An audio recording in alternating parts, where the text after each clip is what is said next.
नमस्कार। टुडे हिमाचल में आपका बहुत बहुत स्वागत है। मैं हूं आपके साथ भावना रेनॉल्ड और चलिए देखते हैं शाम की बड़ी खबरों को फटाफट। लाखों उपभोक्ताओं को इस माह से लगेगा महंगी बिजली का झटका। हिमाचल प्रदेश के लाखों उपभोक्ताओं को इस माह से महंगी बिजली का झटका लगेगा। 125 यूनिट से अधिक बिजली खपत करने वाले घरेलू उपभोक्ताओं को 22 पैसे प्रति यूनिट की दर से अधिक शुल्क चुकाना होगा। व्यावसायिक और औद्योगिक उपभोक्ताओं के लिए 46 पैसे प्रति यूनिट बिजली महंगी हुई है। अप्रैल में इस्तेमाल की गई बिजली के इस सप्ताह से बिल आना शुरू होंगे। विद्युत विनियामक आयोग ने 22 से 26 पैसे तक प्रति यूनिट बिजली दरें बढ़ाई हैं। सरकार ने 20 पैसे के पूर्व में मिलने वाली सब्सिडी को खत्म किया है। 1 अप्रैल 2023 से प्रदेश में बिजली की दरों में 22 से 40 पैसे प्रति यूनिट तक बढ़ोतरी हुई है। व्यावसायिक और औद्योगिक उपभोक्ताओं को मिल रही 20 पैसे प्रति यूनिट की सब्सिडी सुको सरकार ने बंद कर दी है। घरेलू उपभोक्ताओं को 125 यूनिट से अधिक खपत पर 22 पैसे, अन्य श्रेणी के उपभोक्ताओं को प्रति यूनिट 40 पैसे ज्यादा चुकाने होंगे। औद्योगिक उपभोक्ताओं को दी जाने वाली बिजली की दरें 26 पैसे प्रति यूनिट की दर से बढ़ाई गई है। हिमाचल में अब स्वास्थ्य सेवाएं निगम सस्ती मिलेगी दवाइयां, सरकार ने जारी की अधिसूचना। हिमाचल प्रदेश में अब स्वास्थ्य सेवाएं निगम बन गया है। इस निगम के माध्यम से ही अस्पतालों के लिए दवाओं, उपकरण, मशीनरियों की खरीद फरोख्त होगी। इससे सरकारी दुकानों में मरीजों को दवाइयां और उपकरण और भी सस्ते मिल सकेंगे। प्रदेश सरकार की ओर से विशेष स्वास्थ्य सचिव ने इसकी अधिसूचना जारी कर दी है। IAS अधिकारी इस कॉर्पोरेशन का प्रबंध निदेशक और HAS अधिकारी महाप्रबंधक होगा। इनके अलावा 2 मैनेजर, विधि अधिकारी, मिनिस्ट्रियल स्टाफ, अकाउंटेंट और जूनियर अकाउंटेंट शामिल हैं। निगम में कुल 8 अधिकारी होंगे। हिमाचल में बागवानों के लिए चुनौती बना तुर्की और इटली का सेब। देश भर की मंडियों में अब हिमाचल प्रदेश के बागवानों के लिए तुर्की और इटली का सेब चुनौती बन गया है। दोनों देशों के इस रेयर डिलीशियस सेब ने शिमला की मंडियों में दस्तक दे दी है। इससे कोल्ड या सी स्टोर में पड़े हिमाचली सेब के लिए नई चुनौती पैदा हो गई है। हालांकि यहाँ शीत भंडारों में अब गुणवत्तापूर्ण सेब नहीं बचा है, उसी से ये चुनौती उपलब्ध हुई है। ये चुनौती आने वाले वक्त में और बढ़ सकती है। इससे सेब सीजन में हिमाचली सेब की मांग प्रभावित होती है।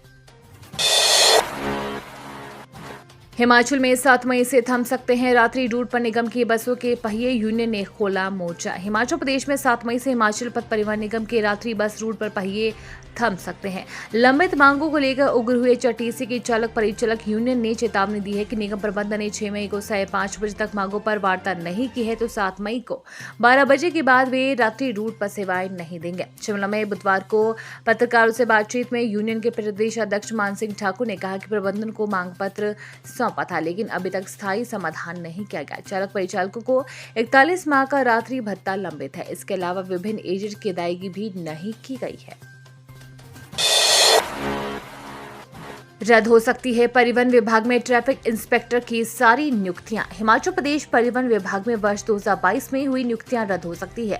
सरकार इस मामले में बहुत जल्द निर्णय ले सकती है। इन नियुक्तियों को रद्द करने के पीछे की वजह भर्ती परीक्षा का पेपर लीक होना है। सरकार की ओर से गठित विशेष जांच दल यानी कि SIT ने प्रदेश परिवहन विभाग में बीते साल हुई भर्ती परीक्षा का पेपर लीक का पर्दाफाश करने के बाद विजिलेंस थाना हमीरपुर में 22 मार्च 2023 को FIR दर्ज की है।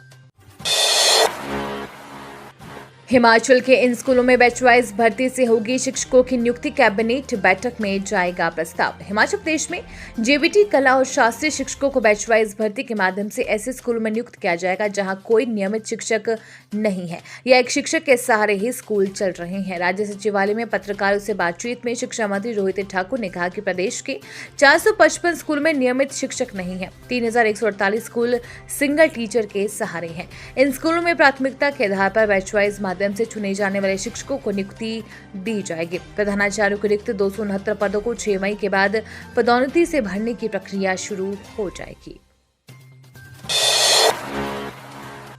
बिलासपुर मंगरोट में कारवा टूरिस्ट बस की आमने सामने जोरदार टक्कर, एक की मौत। राष्ट्रीय उच्च मार्ग शिमला मटोर पर जुखाला के निकट मंगरोट में एक कारवा टूरिस्ट बस के बीच हुई जोरदार टक्कर में एक 21 वर्षीय युवक की मौत हो गई है, जबकि एक गंभीर रूप से घायल हो गया है। प्राप्त सूचना के अनुसार बुधवार सुबह NH शिमला मटोर पर जुखाला के निकट मंगरोट के पास कार HR 29 AAS 0628 व एक मिनी टूरिस्ट बस के बीच आमने सामने भयंकर टक्कर हो गई। ये टूरिस्ट बस ब्रह्मपुकुर की ओर से मनाली जा रही थी, जबकि कार घाघस की ओर से ब्रह्मपुकुर की तरफ जा रही थी। यह हादसा इतना भयंकर था कि कार के परखच्चे उड़ गए। बारिश न बिगाड़े खेल, 7 मई को इंद्रुनाग देवता की पूजा करेंगे एचपीसीए पदाधिकारी। मई में लगातार हो रही बेमौसमी बारिश से एचपीसीए और यहां खेलने वाली टीमों की चिंता बढ़ सकती है।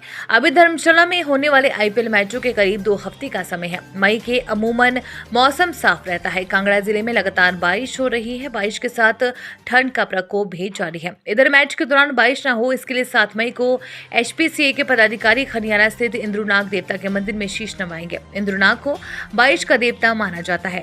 माना जाता है कि क्षेत्र में जितने भी छोटे बड़े आयोजन होते हैं तो इंद्रुनाग देवता से बारिश न होने के लिए पूजा अर्चना की जाती है।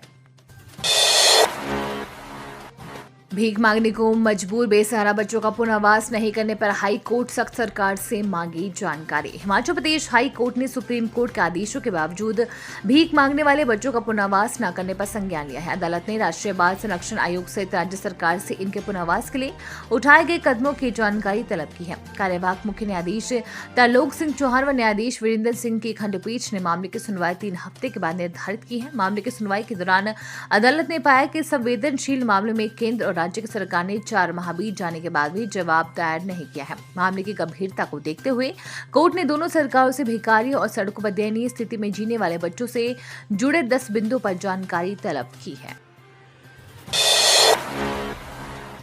एचपीयू ने हजारों विद्यार्थियों को दी राहत, शैक्षणिक सत्र 2023-24 के लिए नहीं बढ़ाई फीस। हिमाचल प्रदेश विश्वविद्यालय ने शैक्षणिक सत्र 2023-24 के लिए फीस में बढ़ोतरी नहीं की है। इससे प्रदेश के हजारों विद्यार्थियों को राहत मिली है। वार्षिक सहित प्रवेश परीक्षाओं के अलावा अन्य मदों पर विश्वविद्यालय प्रशासन ने फीस में वृद्धि नहीं की है। विश्वविद्यालय की ओर से विभिन्न स्नातकोत्तर स्तर के कोर्सेज में दाखिले के लिए प्रोस्पेक्टस जारी करने के लिए साथ ही फीस स्ट्रक्चर भी जारी किया है। फीस स्ट्रक्चर के अनुसार पूर्व में निर्धारित फीस की शैक्षणिक सत्र 2023-24 में भी लागू रहे। वर्तमान समय में विद्यार्थी विश्वविद्यालय में चल रहे विभिन्न स्नातकोत्तर स्तर के कोर्सेज में दाखिले के लिए प्रवेश परीक्षाओं में बैठने के लिए ऑनलाइन आवेदन कर रहे हैं। इसके तहत विद्यार्थियों को पूर्व में तय फीस की चुकानी पड़ रही है, जिससे इस बार विद्यार्थियों को वित्तीय भार नहीं पड़ा।